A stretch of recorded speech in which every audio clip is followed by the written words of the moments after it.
Bula, I'm Wame. Join me every weekday from 9 a.m. to 2 p.m. on The Center Show with classic hits from the 70s as well as the 80s right here on Gold FM.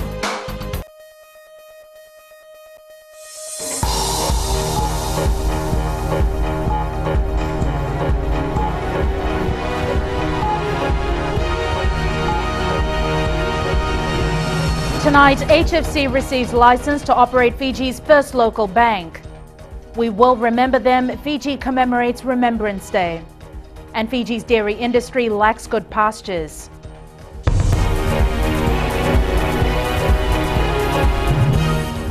Good evening, I'm Jackie Spate and you're watching FBC News. Home Finance Company Limited was today granted a formal banking license by the Governor of Reserve Bank. The license allows them to open and operate the country's first locally owned bank. Ritika Pratap with the details. HFC has been working on the banking project for the last 18 months, and after meeting all requirements, it was granted a license today. Accounting firm KPMG made the recommendations for a local bank after a feasibility study. We at HFC are excited and strongly believe that there is huge potential for us as a local institution, and we will ensure that there is something different for our existing and potential customers. HFC has formed a management partnership with DFCC Bank of Sri Lanka, who is mostly helping in information technology. Around $7 to $9 million has been invested in this project. Our ICT system now has been, we've got to purchase a new one. In line with banking, it's a cutting-edge, high-tech platform, which will ensure that our service delivery is in line with what is expected in this day and age. There are already 5 banks in Fiji, and HFC is ready to tackle the competition in the marketplace. We've already got a client base, and what we will do now is initially with our existing clients, we will invite them come in and use facilities that we have. And we know that our reputation in the market is quite good. We will ensure that our delivery is second to none. HFC has trained its own staff to fill in key positions for the new bank. The Fiji National Provident Fund owns 75% of HFC, while the other 25% is owned by the Unit Trust of Fiji. Ritika Pratap, FBC News. The Ministry of Labour has launched an investigation into the collapse of a wooden decking of a restaurant in Nandi on Friday night, which injured several people. Authorities found that the wooden decking structure was rotten and had some sort of insects or bugs. Samples of the timber from the decking have been sent to Biosecurity and the Forestry Department for analysis. An independent engineer has been hired to carry out an inquiry into the building that housed Maikana, which has now been sealed off. Initial investigations reveal that the Nandi Town Council does not have approvals and an engineer certificate for the building. The Nandi Town Council has also confirmed the restaurant, which opened 3 weeks ago, has no business or liquor license. Meanwhile, one person remains hospitalized. The FBC reporter in the West, Akusita Tale, was injured in the deck collapse and may require physical therapy.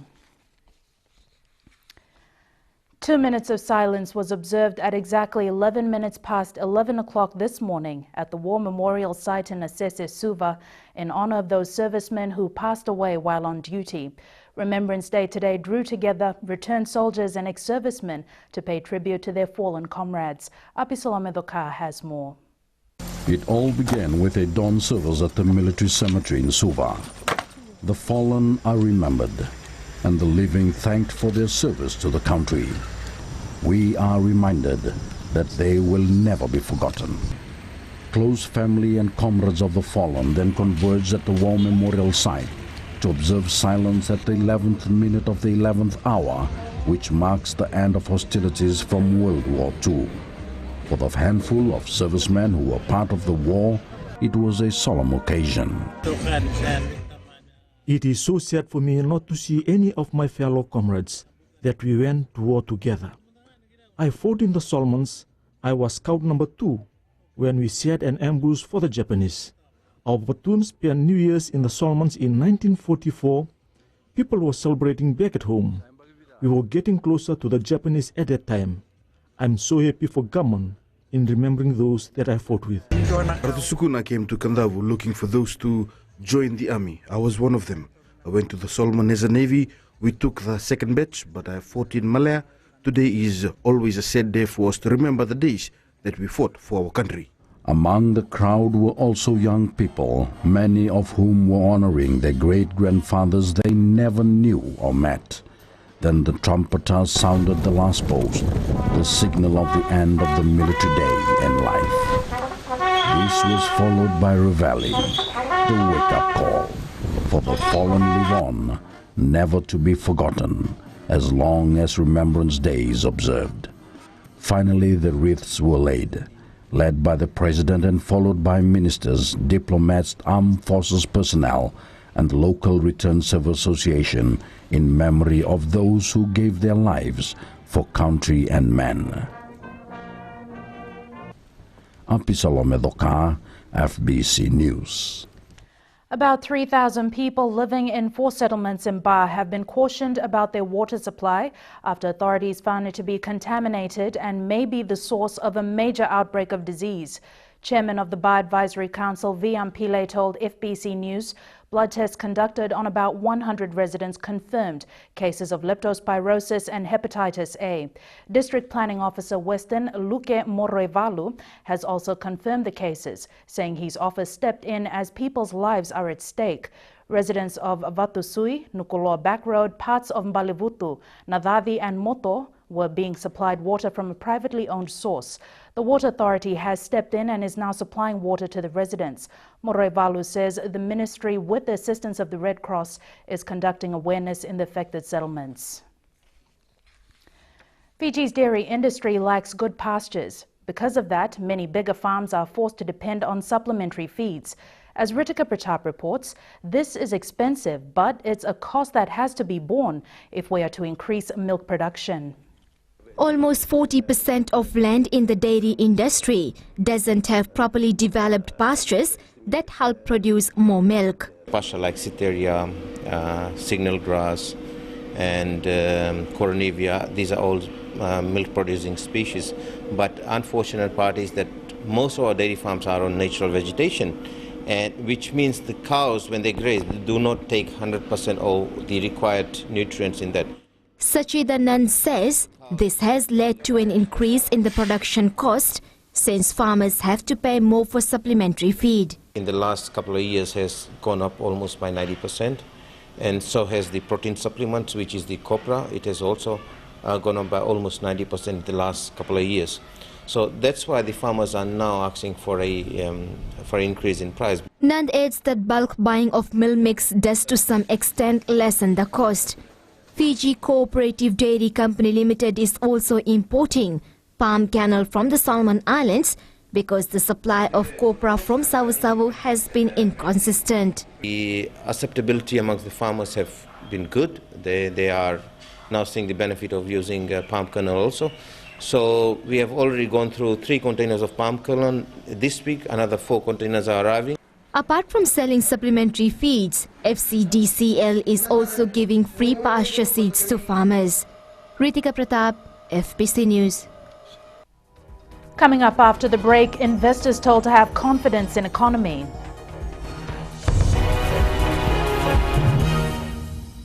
How would you like to spend your morning? You could spend your morning like this.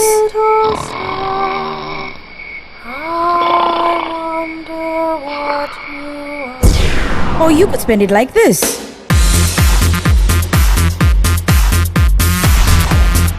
Tune in to the Morning Ride every weekday morning from 9 a.m. till 12 p.m. right here on Today FM, Today's Seed Music.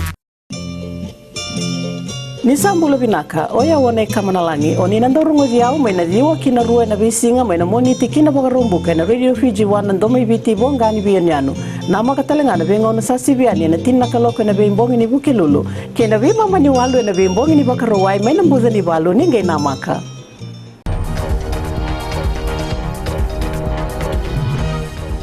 Welcome back. You're watching FBC News. The Fiji-Australia Business Council and the Fiji-America Business Council held a post-budget forum this afternoon. They discussed the 2014 budget and questioned Attorney General Said Qayyum on areas of interest. Chanel Sivan reports. These members of the public and private sectors are the key players in driving Fiji's economy. Today they held an interactive session with the Attorney General and Minister for Trade Said Qayyum. Now, ever since the government grants been put in place at $30 per student, every term without fail, the school has to chase for our grants. Such a huge education budget. What steps have you taken to ensure that the funds will flow smoothly to the schools? There needs to be a lot more efficiency, and we were obviously mindful of the fact that the Ministry of Education is getting a very, very large chunk of the budget, and therefore they need to be very, very responsive and indeed efficient. So we hope that that's to improve, and the PS of Finance will actually tell you about how that will happen. We are talking with all the government ministries, not only Ministry of Education, but this week I will be issuing a circular to all ministries and departments to remind them that given the budget that we have announced, it's important that we implement projects or programs that we have announced in the budget. Said Qayyum also told investors to have confidence in Fiji's economy. The focus now is on building the economy. The focus now is on growing the pie. The 2014 national budget focuses on investment and building a smarter Fiji.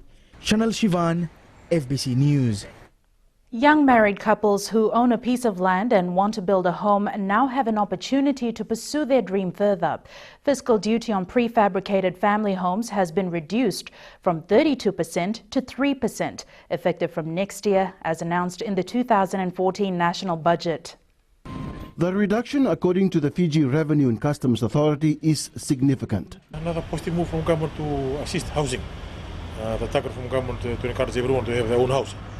So this will go a long way, because what will result in, if this thing are imported into Fiji, it will land here at a very reasonable price. This decision by the government now means home buyers can import kit homes from anywhere in the world. There will be very limited thing to do to own a house. If they have a land, this is a best opportunity to own a house. I like the idea because the young people don't have the house. They have the opportunity to buy these things. This is we can make house cheaper. Yeah? We can buy too much price. The initiative also extends to the commercial sector. Companies will only pay 5% fiscal duty from the initial 32%. 90 kit home manufacturer South Pacific Kit Homes has welcomed the reduction. However, its managing director Amit Kumar told FBC News the initiative may affect its business, which uses locally dressed timber. He added authorities should also be mindful of the quality of prefabricated materials to be imported and ensure that they specifically address the cyclone weather conditions. Mikolonga, FBC News. It's sports time now, and Shelvin is here to start off the week in the absence of Jamie. Tell us what's the latest. Thank you, Jackie. Coming up, we have the very latest build-up on the Coral Coast Sevens. Stay with us for that and more after the break.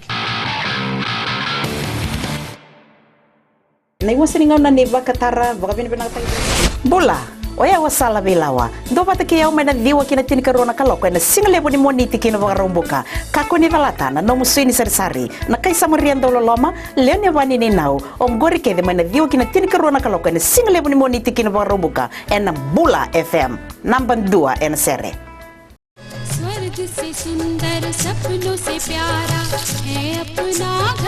जहाँ हो प्यार का बसेरा और रिश्तों की खुशबू, वो है आपका अपना घर संसार. Join me on Ghar Sansar, Monday to Friday, 9 a.m. till 12 p.m. only on Radio Fiji 2.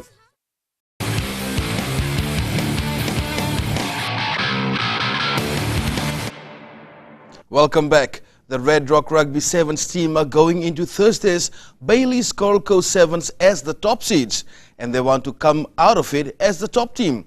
With the new look squad, mentor Lotte Rasinga is grooming his boys for another title. This time, it's the biggest sevens tournament in the country. Defending champions Red Rock have had a good start to their sevens campaign, making the finals in the Australian Central Coast Sevens and now aiming to win the Coral Coast Sevens for the third time. That was our main training ground. Our weakness, we are coming to try to iron brush up what was wrong. And I hope this weekend will be a good weekend for us. It's a new look team this year, and Red Rock will be without Chasa Veremalua, who captained them to victory last year. Chasa is been injured, and I think he will be playing in one of the Ndonga side. And we hope it will be a very good game. The coach is adamant that 4 Red Rock players should be part of the national 7 squad for the IRB series. We will be giving to the Fiji team 4 good players for the next series. We are contributing to the Fiji team. 4 of our players are ready to be part of the Fiji team. Red Rock find themselves in a tough pool. Last year's semi-finalists Ndaveta make up the quartet in Pool A, along with Ratuva Horse Riding and Singatoka River Safari Warriors. Fiji Sevens legend Waisele Serevi has roped in some of the best names in the code to feature for his side at the Bailey's Coral Coast tournament this week. Serevi, who will also be inducted into the Coral Coast Sevens Hall of Fame, will have his Serevi Select side featuring in the tournament. We've been talking to Petonia Namba and Moses Volovolo and Ratuva. Since these players we've been playing together before I left a couple of years ago. And the other players too that I will be playing is Osea Colin Shaw and Benedito and Filimoni Botitu and the USA Sevens team center, Mike Palefau. The Coral Coast 7 starts on Thursday at Lawanga Park in Singatoka. A full-strength Flying Fijians team is expected to take on Italy early Sunday morning. UK-based reps have returned from club duties, and their latest ball star will be number 8, Netani Talay, who will finally join the team after sorting out his visa clearance. Fiji beat Portugal 36-19. However, the Italians will not be as easy, considering lessons they may have learned from their 20-50 loss to Australia yesterday. Taking on Italy is the first real test for Fiji, but the latest news from camp is confidence is high and they'll be ready for their second clash. En route to Italy, the Flying Fijians have had some off-field activities, but come tomorrow it'll be back to training for a hopeful consecutive win on tour. The Vodafone Fiji Mbati will find out tomorrow who they face in the quarterfinal of the Rugby League World Cup. After having lost to England yesterday, the side has a week to prepare for the last 8 clash. Indra Singh has more. As the Vodafone Fiji Mbati wait for their quarterfinal opponents, the team is picking up the pieces from the England loss. Beaten for the second straight game at the World Cup, it's now time for the Southern Death Stages. Yeah, we can take a lot of positives away from that. A little bit disappointing how the start of the second half went, but I think we all enjoyed the game today, and hopefully we can improve again for the next week. What could have been turned out to be a disappointment against the English, but the team knows the next match will only get tougher. God's blessed a few of the Fijian boys with some good genes, so we've got to use it to the best of our ability. Playing against England and Australia and those teams, that's our advantage sometimes, so we've got to use it to the best of our ability. The coaching staff has a week to rectify and get ready to play either Samoa or France. I think, to be honest, Samoa's got a little bit more line-breaking ability and their potency would be a little bit greater. But look, I'm happy to sort of prepare well and make sure we do our best. You know, we've improved, I think, a little bit each time we've played. You know, Ireland to Australia to England now.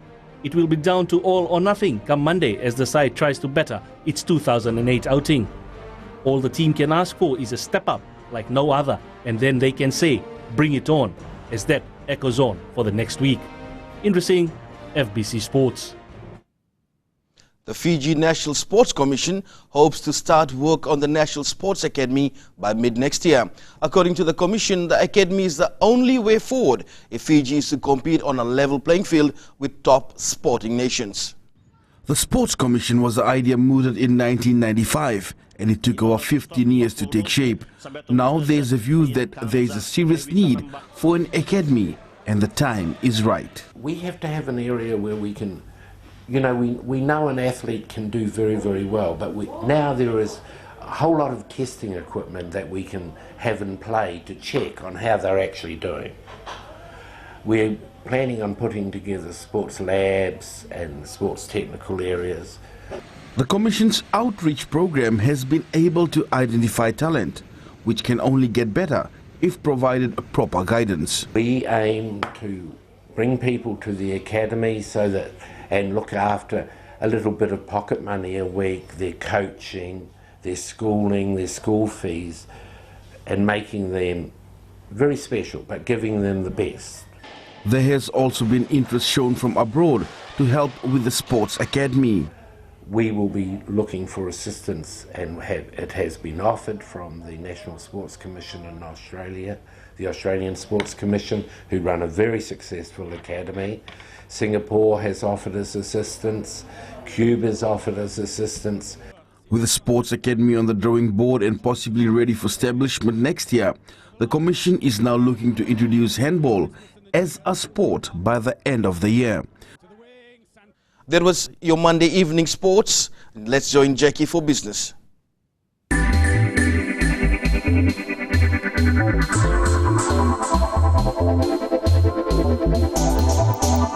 The Consumer Council has welcomed plans to establish a Consumer Complaints Tribunal.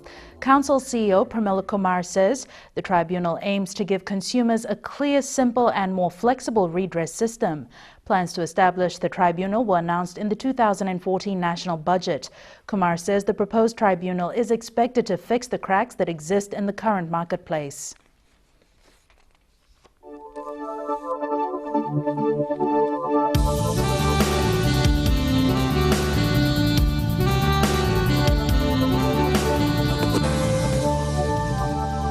And we welcome Jen back. You better have some good news for us today. Hi Jackie, it's good to be back. Feeling very energized after that short break. Looking at the map, we had thunderstorms in the afternoon, and this wasn't just in Suva, but all over the country as well. You could tell that this would be the case in the morning, considering just how cloudy it was. Temperatures now, Suva's fairly cool on 28 and Lambasa's the warmest on 32. They couldn't get a reading for Ba, but I'll take a guess and say that it's probably around 30 or 31 degrees. And here's the weather for tomorrow. Sorry, Jackie, but it doesn't look promising. As you can see, there'll be occasional rain over most places and isolated thunderstorms are expected. A strong wind warning also remains in force for all Fiji waters. Now to round things up with a photo from our very own Vosita Kotoiwasawasa taken at the Suva Yacht Club. You have yourselves a lovely evening and we'll meet up again tomorrow. Thanks so much for that, Genevieve. Recapping our headlines, HFC receives license to operate Fiji's first local bank. We will remember them. Fiji commemorates Remembrance Day, and Fiji's dairy industry lacks good pastures. Now on to the results from last week's poll question. Our question was, should there be a complete ban on fireworks? 23% said yes, 77% said no. This week, we're asking, are you pleased with the 2014 national budget? To answer, visit www.fbc.com.fj. Remember, you can send us newsworthy pictures and videos on email citizenseyes@fbc.com.fj. That's all from the news team tonight. Until tomorrow, good evening.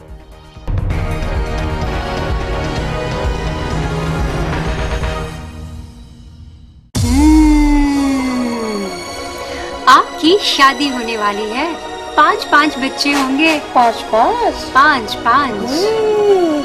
हाय, मैं हूँ आपकी सहेली वेणु। सुनते रहिए मिर्च FM. मैं हूँ ना 9 से 12 बजे तक।